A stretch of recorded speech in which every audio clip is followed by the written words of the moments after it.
Coulomb के नियम समझने की कोशिश करते हैं।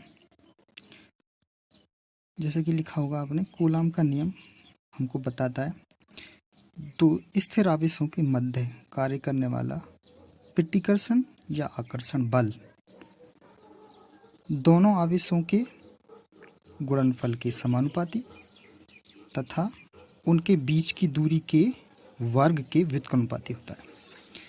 अब हमने यहाँ पे क्या किया, हमने मान लिया है कि दो बिंदु ए एवं बी यहाँ पे माने हमने। बिंदु ए पर Q1 आवेश है और बिंदु बी पर क्या है, Q2 आवेश है। इनके बीच की दूरी को हमने स्मॉल r मान रखा है। तो इसका मतलब क्या होगा, जो F होगा वो F प्रोपोर्शनल क्या हो जाएगा, Q1 Q2 upon R square हो जाएगा। एक बात और है, अगर हम इस बल की दिशा ज्ञात करते हैं, जो बल ये F है, ये आकर्षण या प्रतिकर्षण बल हम यहाँ पे माना है, तो इस बल की दिशा इन दोनों आवेशों को मिलाने वाली रेखा के अनुदिश होती है। इसको जानने के लिए हम देखिए, यहाँ पर अलग से दो आवेश मान लेते हैं। एक Q1 हो गया आवेश और एक आवेश हो गया Q2। ये दोनों समान प्रकार के हमने आवेश माने। यहाँ पर ये प्लस प्लस आवेश, हम इनको माइनस भी मान सकते हैं। तो अब क्या है, हम देखते हैं कि इन दोनों के मध्य जो बल होगा उसकी दिशा क्या होगी। देखिए, ये हमने प्लस आवेश मान रखे, हम इसको यहाँ से माइनस भी मान सकते हैं। वो समान प्रकार के आवेश होंगे, चाहे माइनस माइनस माने या प्लस प्लस माने। अब प्लस Q1 के कारण Q2 पर हमको बल ज्ञात करना है। हमने मान लिया कि वो बल F1 है। इसी तरीके से Q2 के कारण Q1 पर बल हमको ज्ञात करना है। हमने मान लिया कि वो F2 है। अब इनकी दिशा ज्ञात करने की कोशिश करते हैं। देखिए, Q1 के कारण Q2 पर बल F1 है और इसकी दिशा है कुछ इस प्रकार से, तीर के निशान से हमने दिखाया है। इसी तरीके से Q2 के कारण लगने वाला बल F2 है और वो Q1 पर कार्य कर रहा है। तो Q2 के कारण Q1 पर लगने वाले बल F2 की दिशा कुछ इस तरीके से हमने दिखाई है। और देखिए, अगर हम इन दोनों बिंदुओं को मिलाएं, मान लिया कि यहाँ पर A बिंदु है, यहाँ पर B बिंदु है, तो अगर हम इन दोनों बिंदुओं की रेखा को मिलाएं, मतलब दोनों बिंदुओं को मिलाने वाली रेखा अगर हम एक खींचें, तो ये जो बल है वो इस रेखा के अनुदिश है। अब चूंकि ये दोनों समान प्रकार के आवेश हैं, ये भी प्लस है, ये भी प्लस है, तो इसका मतलब ये दोनों एक दूसरे को प्रतिकर्षित कर रहे हैं। यहाँ पर देखिए, इसकी दिशा इधर को है तो इसकी दिशा इधर को है। इसका मतलब समान प्रकार के आवेश एक दूसरे को प्रतिकर्षित करते हैं। दूसरी कंडीशन देखते हैं। दूसरी कंडीशन में हमने इसको माइनस Q1 मान रखा है और इसको प्लस Q2 मान रखा है। अब यहाँ पर देखते हैं,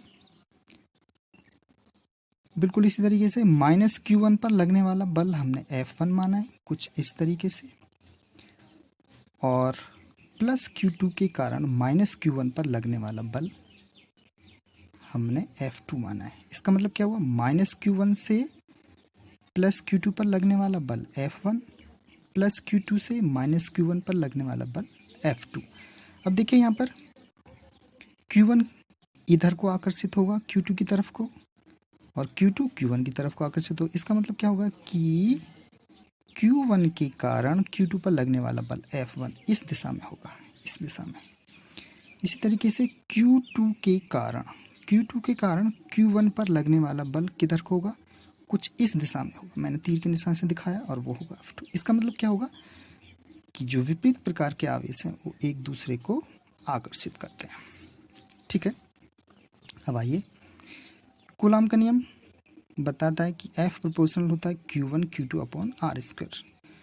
तो यहाँ पर F बराबर एक कांस्टेंट मैंने ले लिया है। F बराबर constant Q1 Q2 upon R square. इस कांस्टेंट की वैल्यू जो यहाँ पर है वो होगी 1/4 पाई एप्सिलॉन नॉट।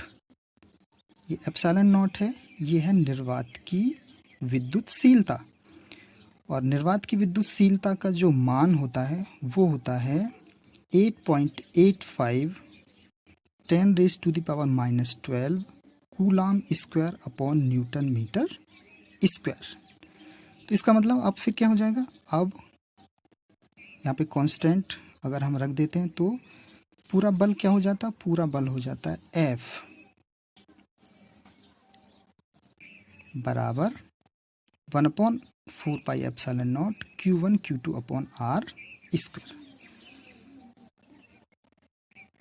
यहाँ पे हम 1/4πε0 की वैल्यू भी कैलकुलेट कर सकते हैं। पाई का मान आप रख सकते हैं 3.1422/7 और एप्सिलॉन नॉट की वैल्यू ये रख सकते हैं। तो 1/4πε0 की वैल्यू क्या आ जाएगी, अब ये आ जाएगी 9 into 10⁻⁹ 9 into 10⁻⁹ newton metre square upon coulomb square.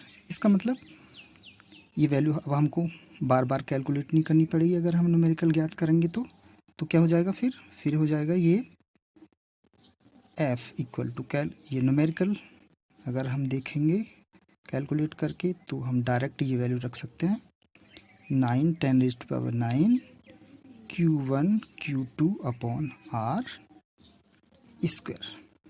ये फॉर्मूला जब हम न्यूमेरिकल कैलकुलेट करते हैं तो वहाँ पर ये 1/4πε0 की वैल्यू डायरेक्ट रख के